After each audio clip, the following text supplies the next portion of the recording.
Okay, well, welcome to everybody who's made it here. I'm assuming a few other people will join us as we get going, but we'll get started now because this is the time that we stated. So, my name's Andy Hockley. I'm the coordinator of LAMSIG, the Leadership and Management SIG of IATEFL, and I'm delighted to welcome you all here today who've come, and I'm very delighted to have with us Liam Brown, who is currently based in Morocco. Been working for the British Council as long as I've known him, and possibly longer than that. Actually, Liam, I can't hear you. There's going to be a problem here. Can you? I'm not sure if your microphone's turned on. There we go. Oh, there we go. Great, perfect. Yeah. Okay, excellent. So without further ado, I'm happy to hand you over to Liam. So go ahead, Liam. Hi there, everybody. Thanks, Andy. You're right. Longer with the British Council than I care to remember, but there we go. I can just see some of your names popping up: Annie, Eugenia, Fiona, Mary, Philippa, and others. You're very welcome. It's great to see you. As you see there on your screen, I'm the Learning Development Manager for English and Exams, part of the British Council. I'm based in Rabat in Morocco. And just to put a bit of context for today in relation to my job title, one of the things that I have to look at is the way we manage as an organisation, the way that people move up, if you like, through their careers with us, and to look at the things that we do to help them move through those career pathways, and particularly as they move into management. And with such a huge team of people around the world, you can imagine the kind of issues that we have to face. So that's a kind of an opening for me. So a lot of what you're going to see today is really based on some of the thoughts that I'm having now around the kinds of ways that we support people as they move from, for example, teaching into management, although not just teaching, obviously. So just to start us off, I'd like you to have a look at that. I came across it quite recently, and when I looked at it first, I thought I knew what it meant. But could you have a look at it? It says a log can lie in water for 10 years, but it will never become a crocodile. And it's an old African proverb, excuse me, I'm told. Now, what I'd like you to do is, could you think about that and think, is it true? Or I'm not sure, or it's not true. And there's some voting buttons there on your screen. So just to go back on it, it says a log can lie in water for 10 years, but it will never become a crocodile.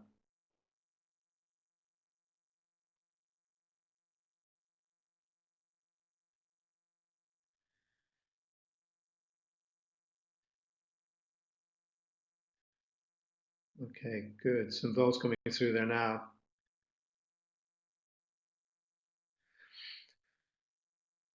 Well, if you think about when you started, if you are currently a manager, just to give you again a bit of history. When I started out, I was a teacher, and I thought I was reaching the point of my let's call it mastery of my role. I was good at what I was doing. I'd been at it for quite a while, and I thought it's time to move on, to move up, to look for new challenges. And management was my chosen route at that time, a specialism. And I thought it would be quite easy, actually, that given the fact that I had done everything needed of me as a teacher, it wouldn't be too difficult to take control of my world as a manager, and that I could become a crocodile very quickly. It might not take 10 years, but it certainly wasn't going to be beyond my capacity, because after all, wasn't I very good at what I was currently doing? So we'll dwell on this as we go through the talk today. Now, it's been quite a while since I've spoken to an IATEFL context. Andy will know I was part of the IATEFL LAMSIG for quite a while, so you'll have to sort of bear with me with the approach we have today. But I thought the one I would take would be the Adrian Underhill one, which was basically just to put together some thoughts, try to put some connection to them, and ignite some thinking at your end, and hopefully it'll appear in retrospect to have been a masterly sort of put together, well thought out seminar. So we'll see. Now, to start us off again, there's quite a few start offs. I was thinking recently about the September 11th, way back when. And without dwelling on too much on the context, one of the things that interested me was when they realized, the authority realized that they were under sort of major attack and a systemic attack that they had no way of knowing how bad it was going to get. One of the things that they had to deal with was the threat from the sky, obviously. Now, as it happened, the guy who had control at federal level of the skies over America was starting his job on that was his first day on the job. Can you imagine? And he had to make a decision as to what to do. And his decision was to close the airspace, basically. And all of the planes that were in the sky at that time had to land immediately at the nearest point or be told to turn back. And they gave themselves a deadline, and they said that anything in the air after that deadline we will regard as a threat. And they'd never done this before. And within a matter of hours, every plane that was over American airspace was either on the ground or had moved away. So quite an amazing feat. So when they looked at it afterwards, as you see there on the screen, just to read it, they succeeded through intense cooperation, absolute focus and dedication, and because they made decisions locally, including some that were outside of policies. Very interesting. A lot of things were done intuitively, things that you can't write down in a textbook or you can't train somebody to do. Now, from my point of view, as a learning and development manager trying to provide things for people to do their jobs well and move through their careers, this was another indication of the challenges that I might have and how I prepare people for their roles. So the FAA looked at it and they thought, okay, so that went very well. How should we do it next time? And they thought, should we then use the experience and lay out some, sort of a template with manuals and guidelines? And what they realized, as you see there, was actually no. It works so well with that kind of intuitive, intense, collaborative work that why do it any other way? And they had faith in people to do it again or faced with a similar challenge. So I want you to hold on to that because we'll come back at it a little later. The kinds of things that help managers prepare themselves for what it is they're moving into. So the next thing I did, I thought, okay, why don't I look at a couple of websites and blogs and things and get a sense of,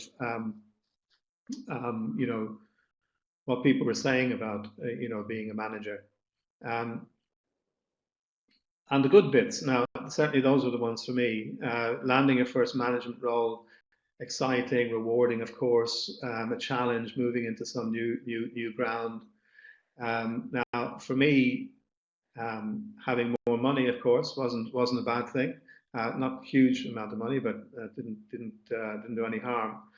But I have to say, freedom, a little bit more freedom to be able to do things that I wanted in ways that I wanted, and I would be less constrained than my time as a teacher.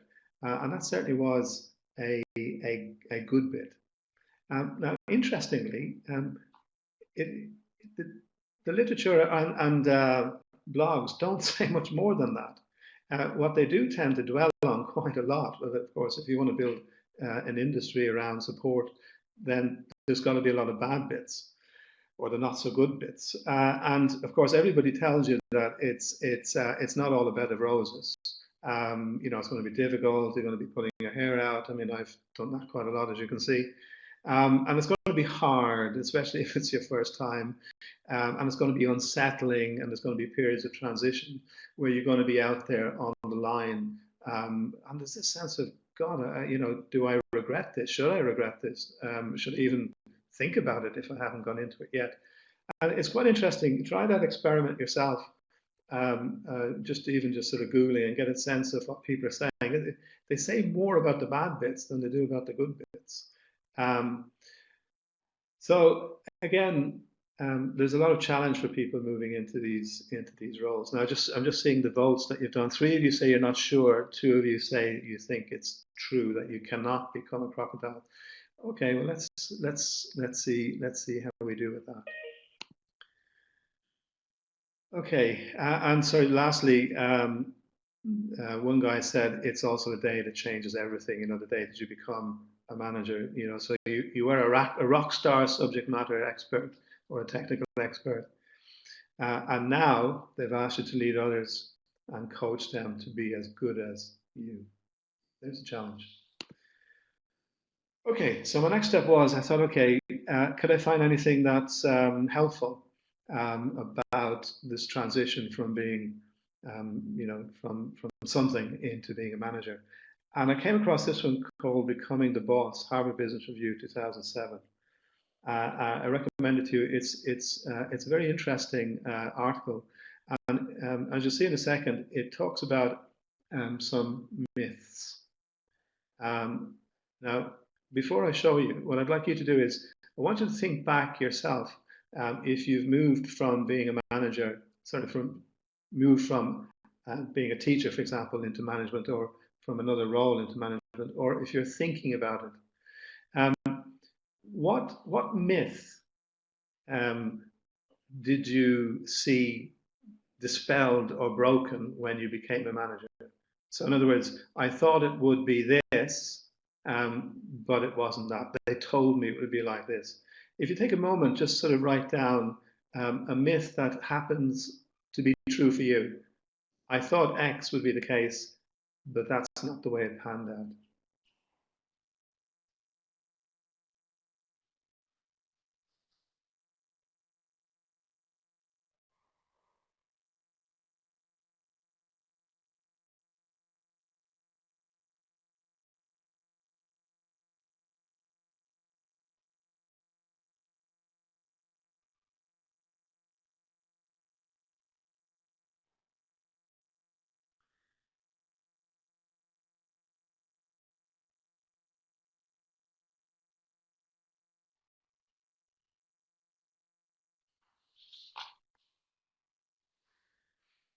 Okay, we've got a couple of comments there now. Of course, if we were in a room together, we'd all be just sort of putting up our hands and saying things. But certainly in my case, as we're just sort of looking for the typing to come through, I was quite knocked back. I thought there were so many things were going to go, easily, or so many things were going to be true, based on either my observation of managers around me, good and bad, and also my reading. So Fiona, thank you. I thought it'd be easier than it really is. Yeah, that's certainly the case for me. Eugenia, yes, I thought I don't deal mainly with academic issues, but it's about many other things. Yes, and that's what we're going to have a look at in a second. The many other things that we didn't anticipate. I thought I'd be in charge and the ones making decisions, but it seems the fact that I had, in some ways, less power. Yeah. Another word for power, Andy, might be control. I thought people would be more supportive. Yeah. I thought I would have time to be creative and develop things. Appreciate my efforts to help.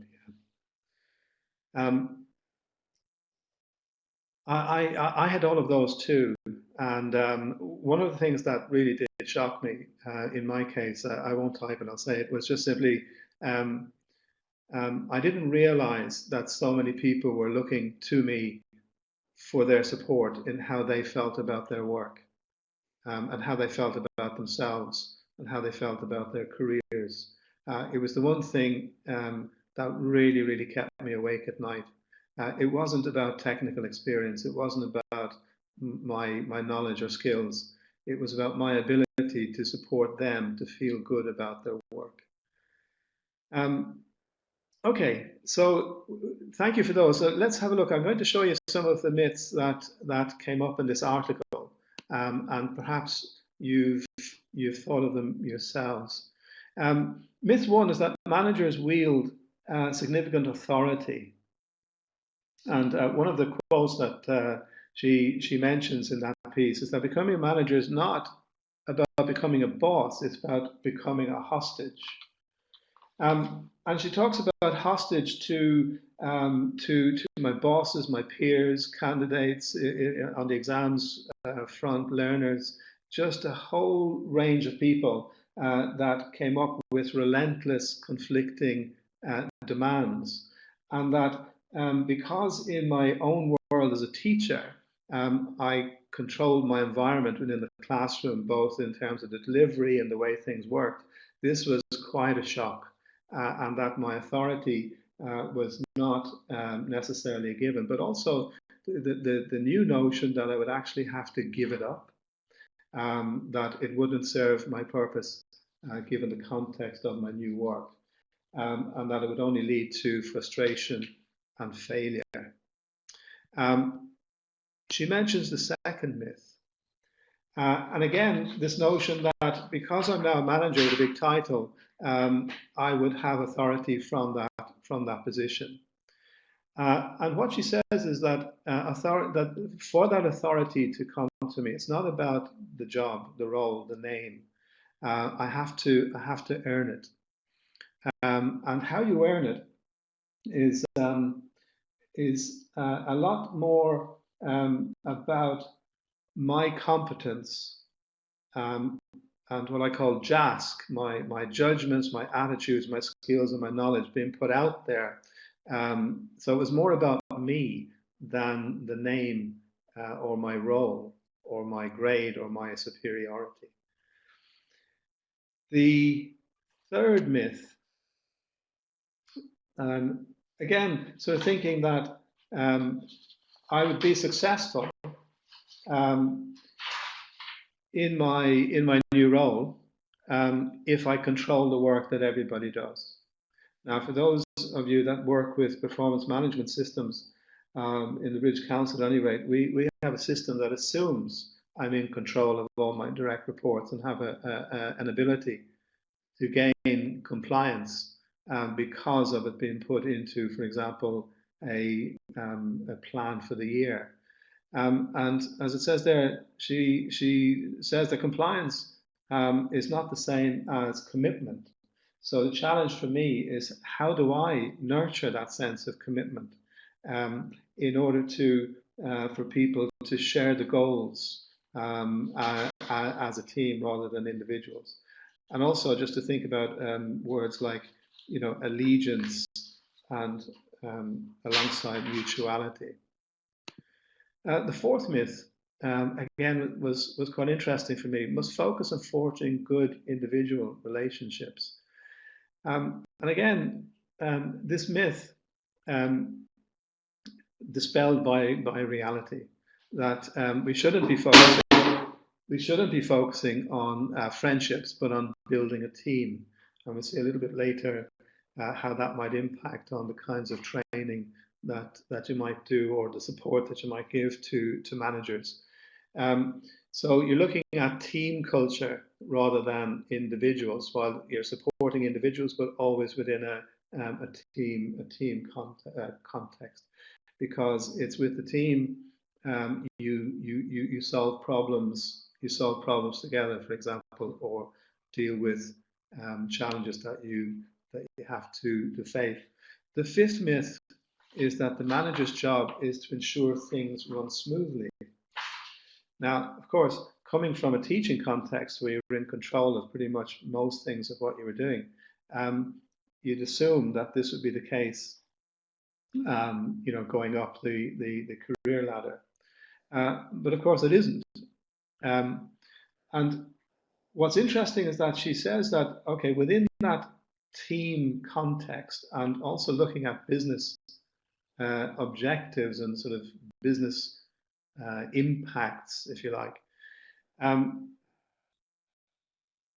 What she says is that actually, the more you challenge existing systems, the more you look at initiating change, the better you will manage things. So in other words, you're constantly looking to adapt, you're constantly looking to see what's in place and assume that you can do better.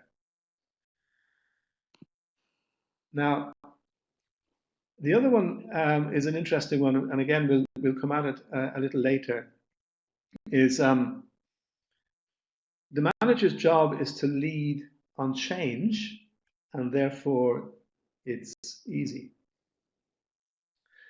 Okay, now I came across this very excellent article, you see the reference to it there, on the area of change. And I shared it with some colleagues recently, and I'd like to share it with you.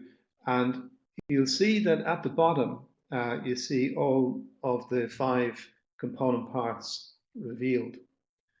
So you've got vision, skills, incentives, resources, and an action plan. And what it suggests is that without those ingredients, it is very difficult to get change to hit well or to land well. So I'm going to try a little bit of an experiment here. In each case, you see there's a red box reading across. And what it says there is that, okay, I can have a vision for where it is we're going as a manager. I can have the skills to cope with that change. It could be going into new ways of finance or marketing or teaching, a new pedagogy, for example. I can have all the incentives to help people to change and resources all ready.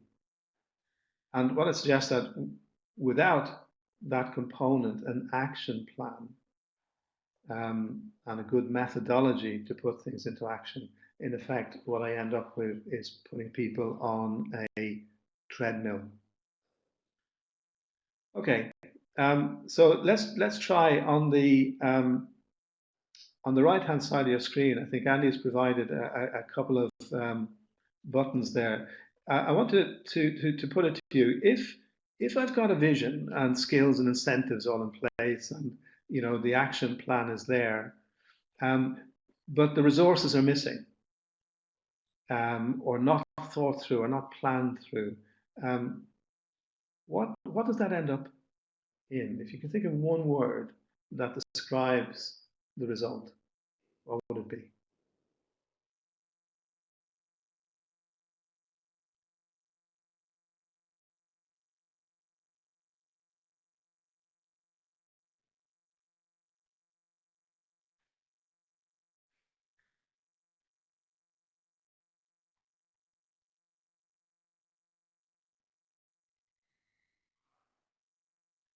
I see a message that I'm breaking up a bit.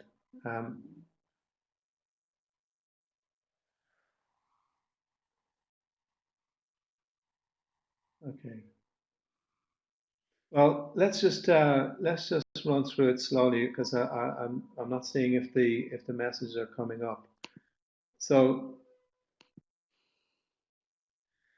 without the resources in place, from a change point of view and a change manager's point of view, or what you end up with is frustration with you and the team. We just can't get things. We just can't get things done. Look at the third one. I've got my vision, the skills, resources are all in place, the action plan is in place, but the incentives and the the reasons why, the kind of things, the benefits that will pertain to activating or going into this change. Um, what's missing, just to sort of save us on time, is that you end up with resistance. And with the resistance, of course, then you then don't get everybody on board, and I have to work harder as a manager to get people to the point of success. The fourth one, again, everything in place except skills, and you might have experienced that yourself in the past. Certainly, I have, and you end up with anxiety. And that will be, again, a block to achieving the change. Without a vision, I'm going forward and I've no idea which way we're going, and I know no idea why. And also, I'm not part of it. And so there's confusion. And then lastly, of course, with all those things in place, you have change. Now, I'm showing it to you because the myth was or is that the manager's job to lead and change is easy. Now, even just looking at that, how do I, as a manager, tasked with leading into new products, new services, new pedagogy, introducing new people, etc., possibly new premises? I notice at least one of you've just a new startup school. That's a hell of a thing to get people to get their heads around. So another myth dispelled. Now, this is moving away from the original HBR article. I came across Margaret Wheatley, who I'm a really big fan of. If you haven't come across her, I really, really recommend her to you. She doesn't do sort of management stuff. What she does do is she does thinking stuff. And a lot of things that she'll get you to think about as a manager should help you reflect better about your role and also and how you're working with others. Margaret Wheatley.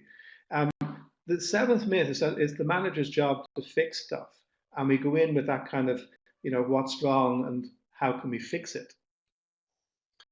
And she says no to that.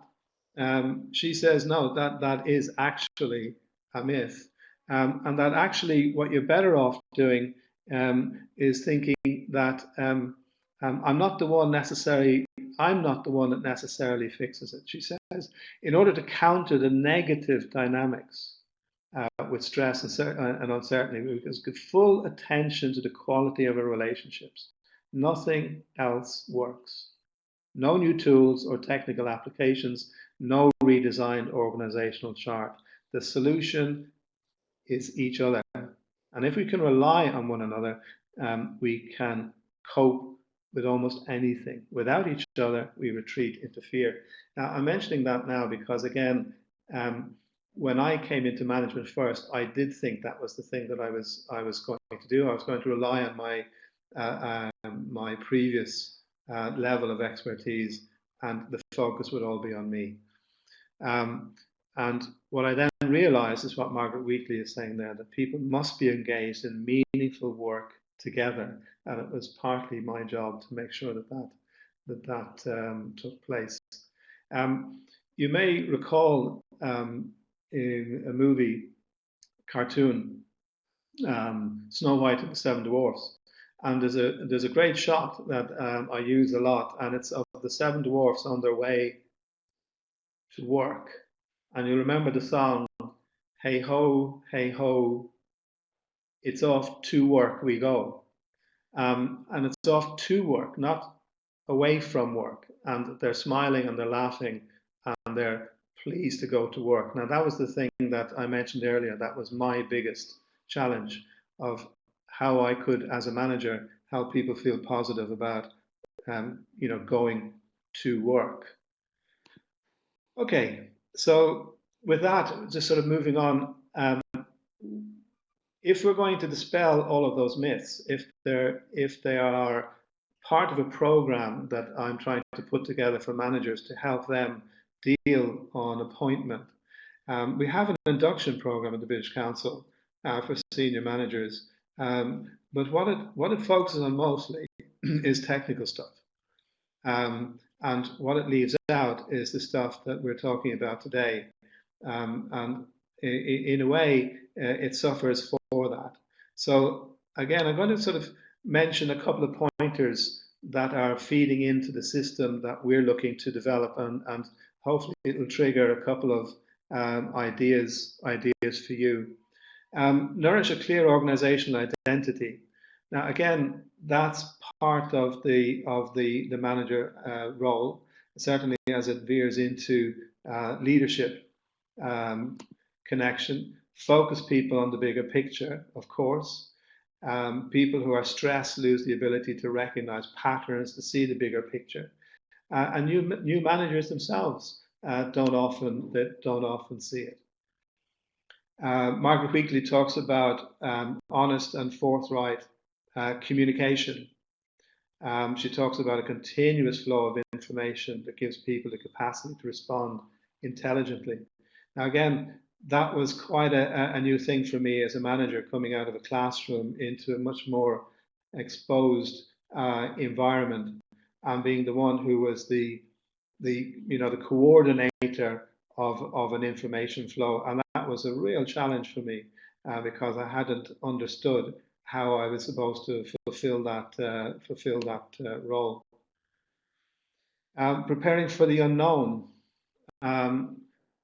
Now, this is going back to the thing I mentioned earlier with the 9/11 and how we deal with the unknown. Now, I'm going to sort of pause here slightly and say that we already have built into at least one of our programs something to help along these lines. You'll see at the bottom of the screen there, Gary Klein.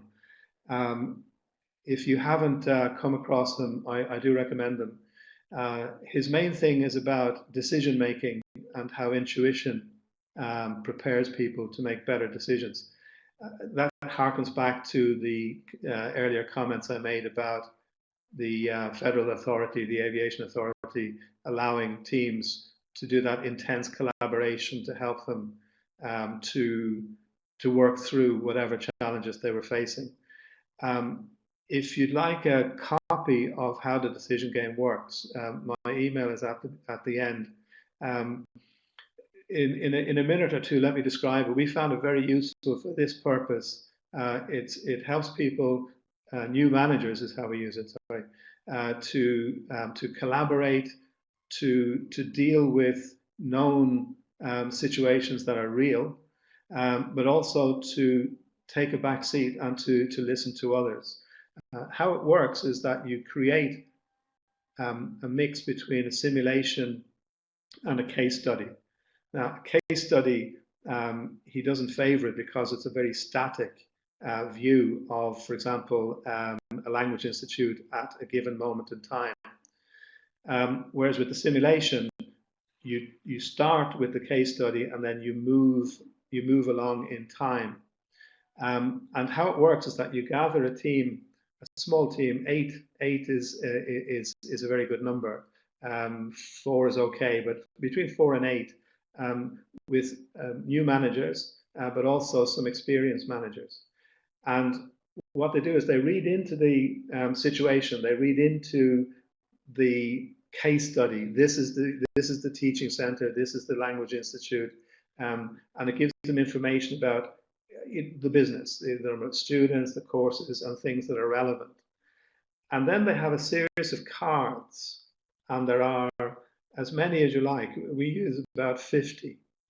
And each card has a description of something that's happened, an event or a piece of news, for example, that's relevant to the business.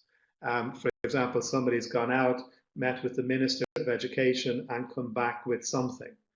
Now, the beauty of this is that they have in front of them a chart that asks them to make a judgment. Did what you hear appear to you to be a very good thing, a good thing, neutral, bad, or very bad? Not what would you do, but how would you describe it? And the point is, it gets people in that small group thinking through what it is they think has just happened. And the beauty of it is that because you've got mixed skills or mixed levels of background in that small group of 8, very often people are quick to judge and say, oh, that's good news, isn't it? We've just won a new contract and it's about to do. And then somebody else in the group says, well, hold on a second, maybe not. Because in my experience, what tends to happen is that unless you have X, Y, and Z in place, you walk yourself into all kinds of trouble. And the person who spoke first then pauses and thinks, oh, no, that's news to me. And then you get that little discussion. Now, the point is that they have to make a collective agreement.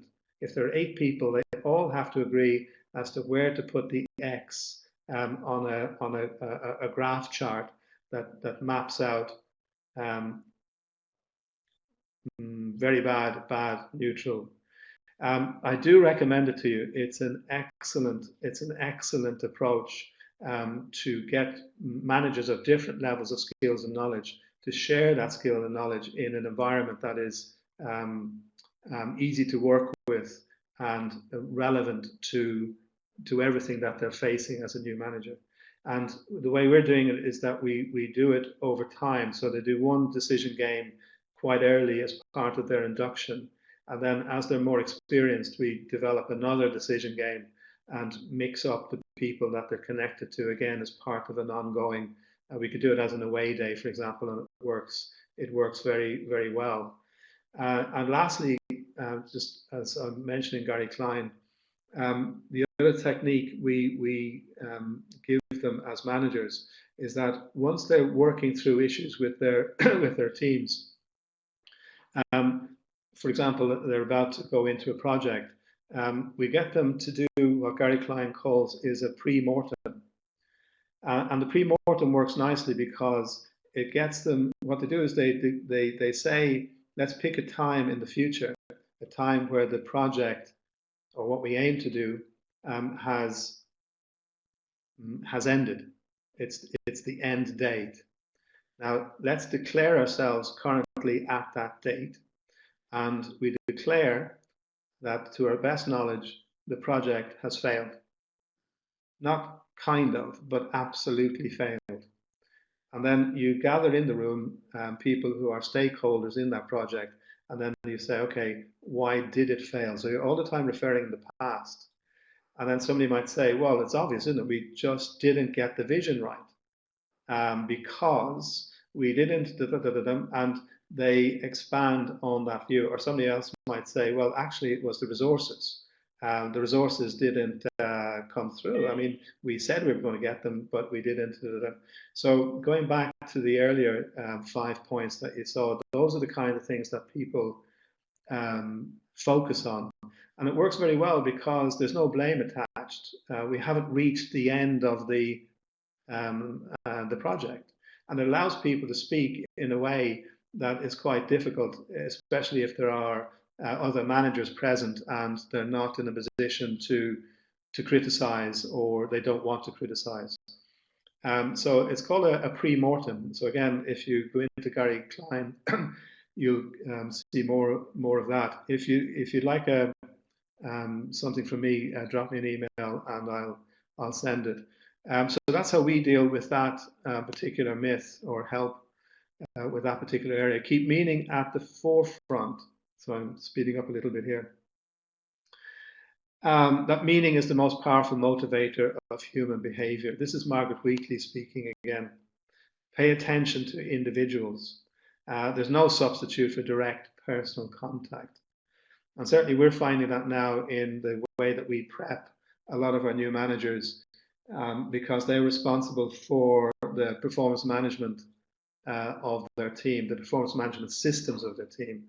And they find it quite a shock that that the system requires them, if you like, to work well, that they have to have that constant contact with their teams. even just for a minute, just to say, well done or how's it going, and that formal meetings aren't going to cut it.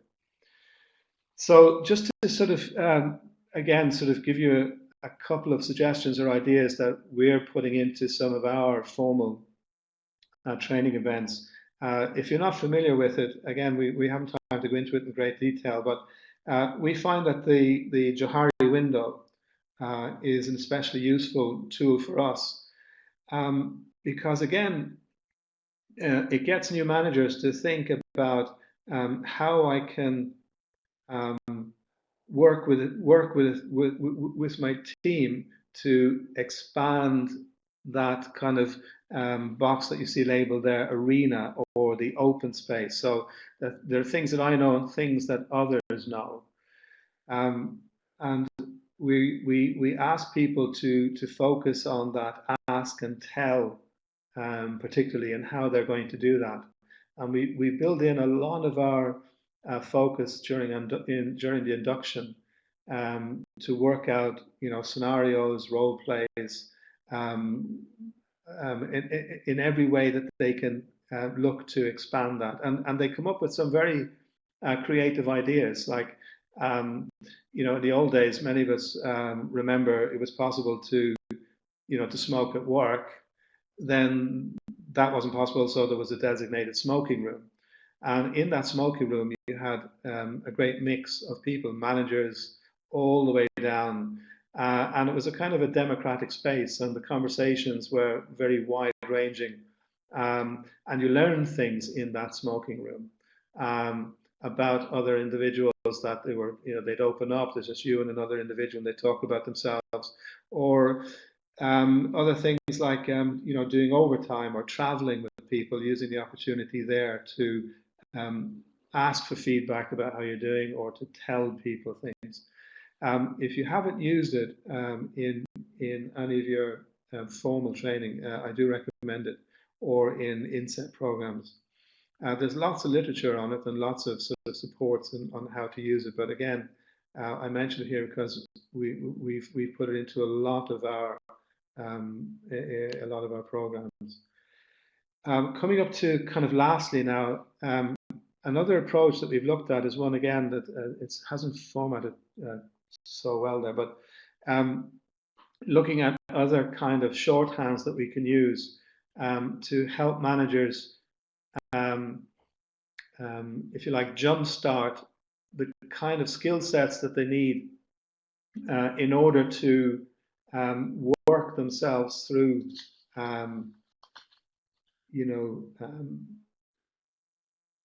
the situations that they face. And so this was one that I kind of drew on a few days ago that I thought might be useful. It's called STICK.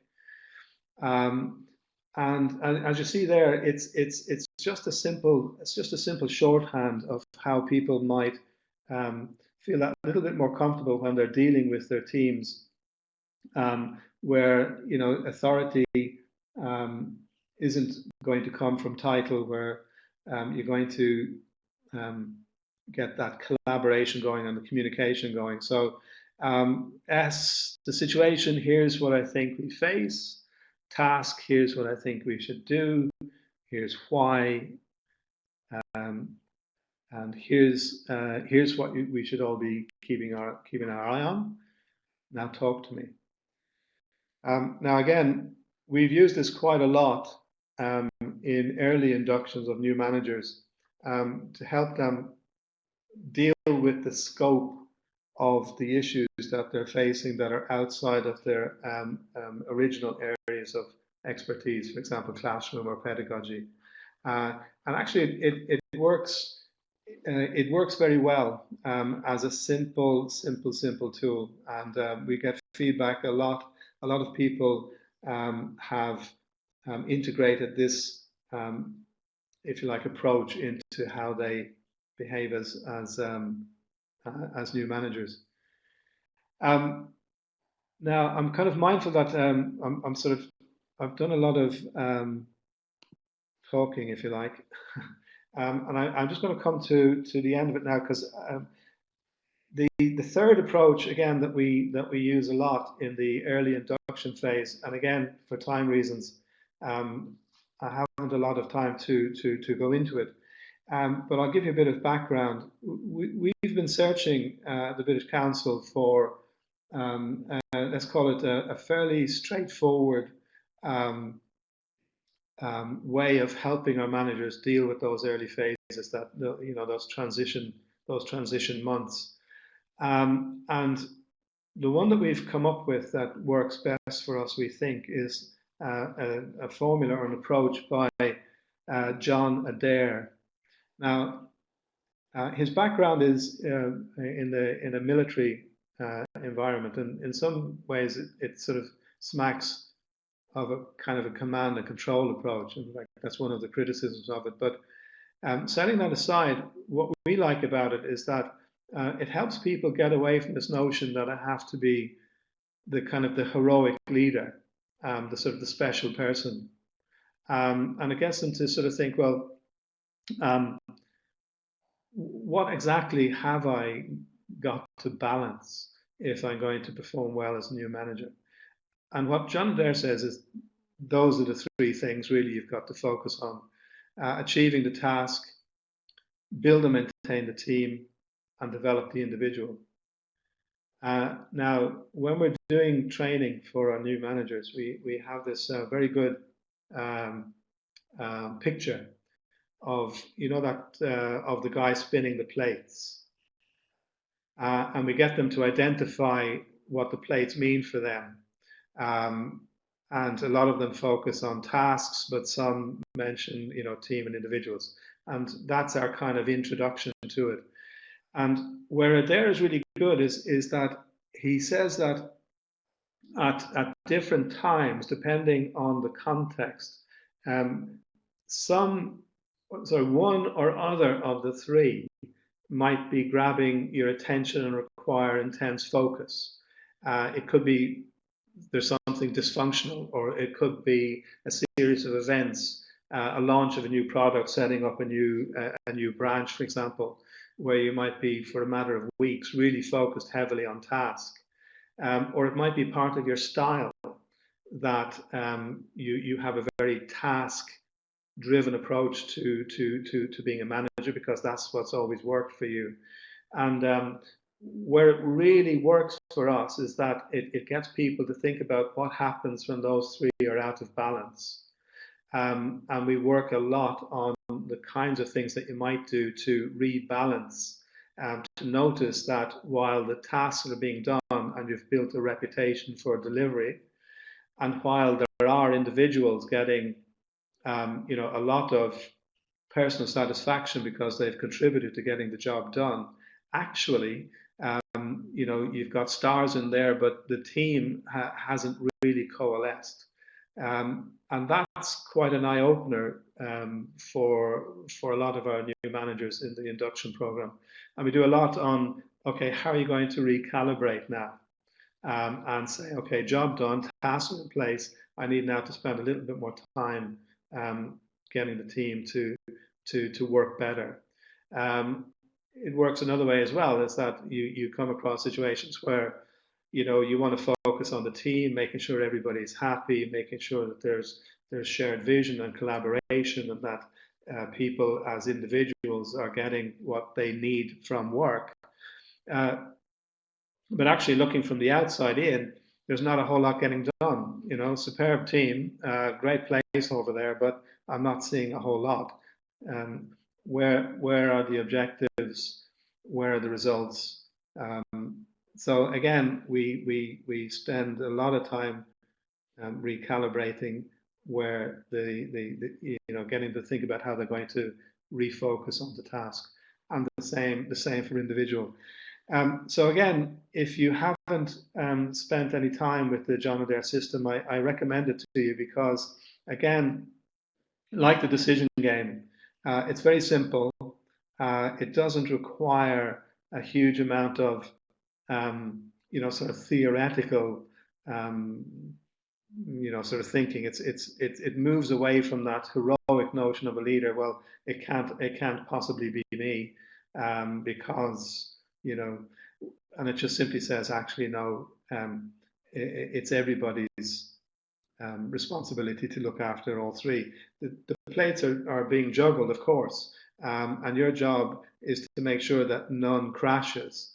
But take heart is that they don't all need to have equivalent and high levels of tension at all times. Just make sure that they don't crash, and make sure that you have the skill set to notice when things need attention and to move accordingly, especially in the area of team and individual, which for many teachers moving into management are quite new areas for them.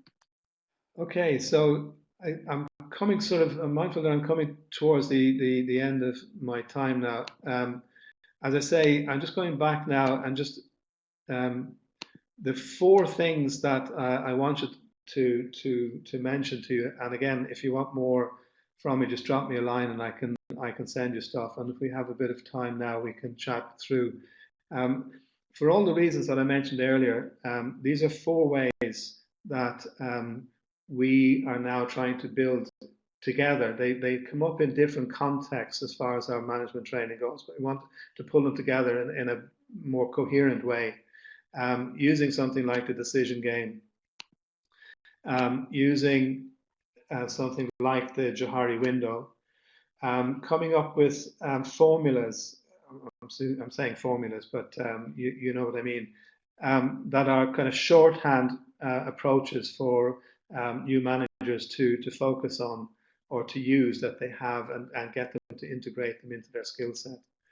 And then we spend, as I say, a lot of time on the John Adair approach, which we find very practical, very straightforward, and the feedback we get is that it gives people a lot of support in the areas that were new to them as managers. Now, I'm sure in your environments there are lots of other ways. I'm sure, Andy, you're sitting there hopping with sort of 1,000,001 other ways. But as I say, for me, the key thing is, what can we do to dispel those myths that people have when they come into the roles, and can we make learning and development interventions help with dispelling, or, well, once those myths become realities, how we can support them as they go forward. I'm going to stop there for a second and just sort of say thanks, and then see if we can gather a couple of thoughts or indeed questions in the time that we have left. My aim was just to sort of throw up a couple of ideas rather than a sort of one big coherent package, and just see how we do. I see, Andy, you're typing in a message there.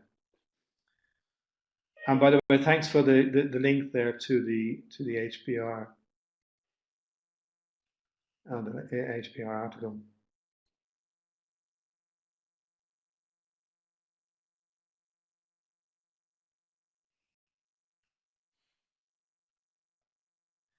And also, if any of you have any other approaches that are worth looking at, I'd be delighted to hear and discuss with you, and we can share also with the group and beyond.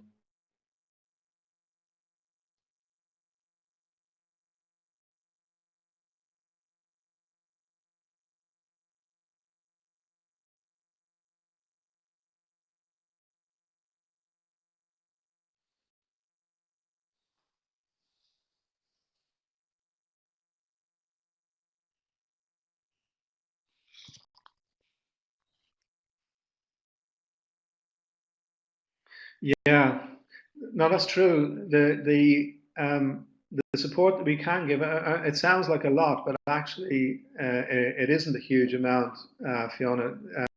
We have a compulsory induction, and in the past it was very transactional. This is how the computer works. This is how the financial system works.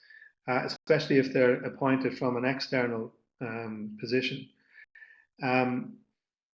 But beyond that initial one, where we realized in the past we've been falling down, is that we hadn't anything to go beyond that sort of functional induction. And what you're seeing now this morning is us beginning to think a little bit more coherently about pulling together techniques or interventions that we have in other contexts, like the decision game we use with very senior managers. And now we're creating a series of decision games that work as part of an induction program or just as an ongoing support. What I would suggest is if you work with I know that in London there's an organization called Lonasa, if memory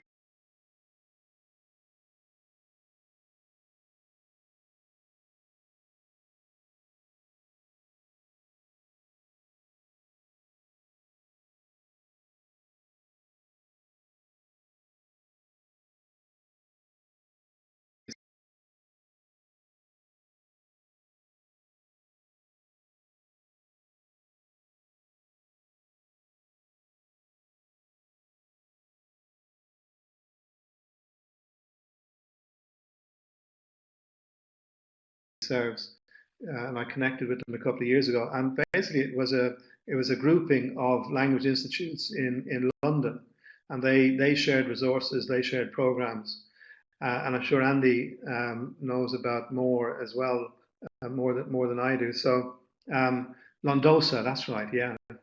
And so that's one way of doing it. And I've spoken to them a couple of times, and they were able to access this kind of thinking because within their own environments they just didn't have the resources. Inset programs are another one.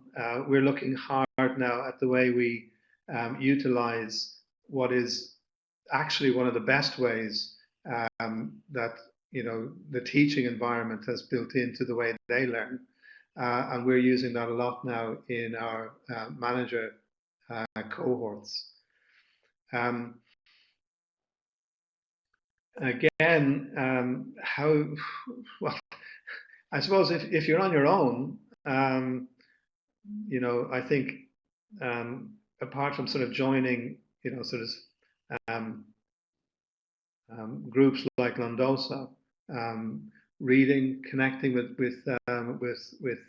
Lamsig and people like ourselves, and as you say, Andy,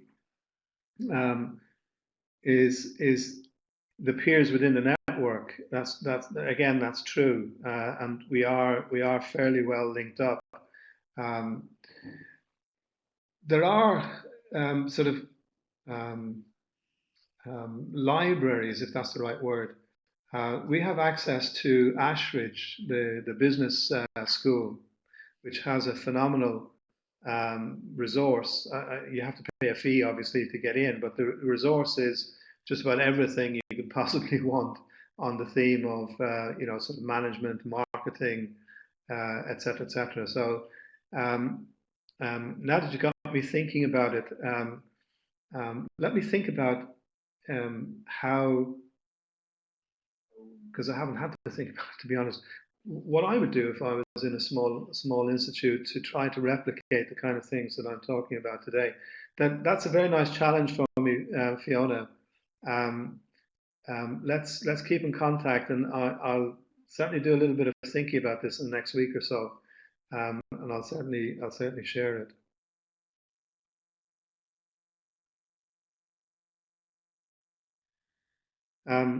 And also, as I say, just on what I've mentioned, if you drop me an email, I can share the Gary Klein one, particularly on the decision game, is a really nice one. The other thing is you can use it with whole teams. We're experimenting it now, where everybody in the decision game, the 8 people, are not all managers. It could be you've got admin folks, you've got maybe somebody from the finance team, maybe someone from the back office. And we've used the decision game, or at least we're experimenting it now to, as I say, move beyond. So again, you might say this is something we could do that benefits the manager, building up that sort of collaborative spirit within the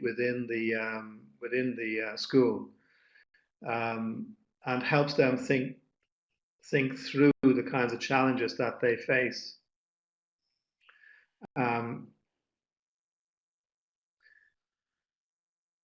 And read a lot, yeah.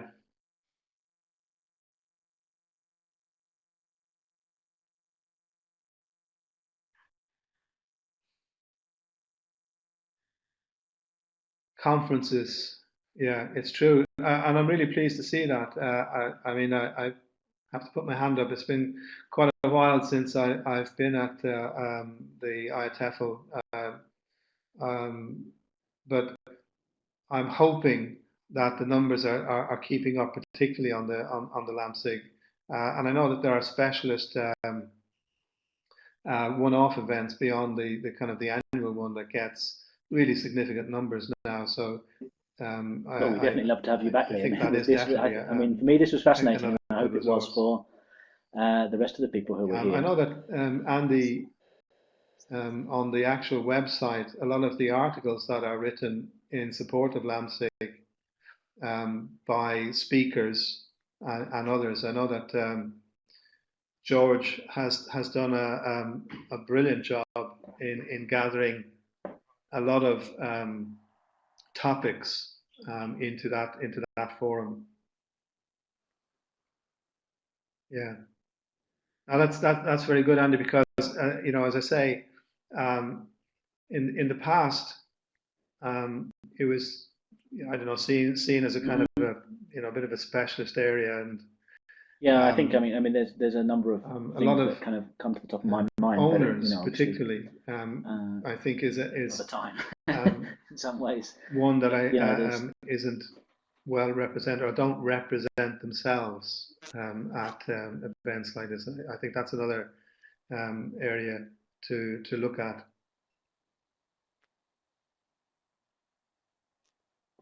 Okay, so I'm not sure how we're doing on time. As I say, I'm quite happy to write up a couple more comments beyond the slides that you've seen today. If you drop me a line, I can also send you some information about the decision game and the other elements that I mentioned. And also, if we keep in touch, maybe Andy will ask me back in a year's time, and I can share, or earlier, hopefully, before Christmas, and I can share with you what emerged from the pulling together of these disparate elements. Because, as I say, we have an induction program, but we don't have a really solid, let's say, transition to new manager program that talks about the elements that I've mentioned today.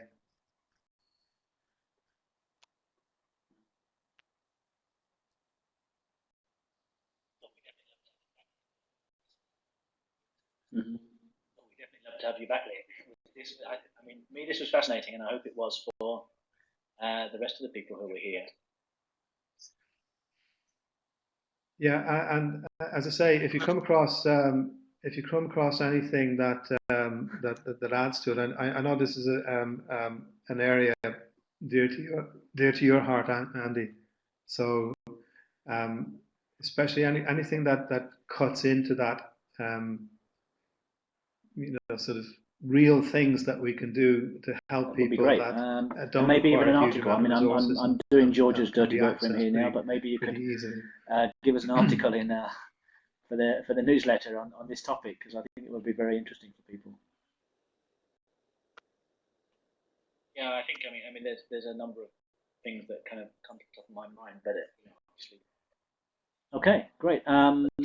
Yeah, but as I say, for me, what I was trying to think of was I haven't seen anybody design a program that went directly to those myths, and that's kind of. Okay, thanks very much everyone for coming, and thanks very much again, Liam.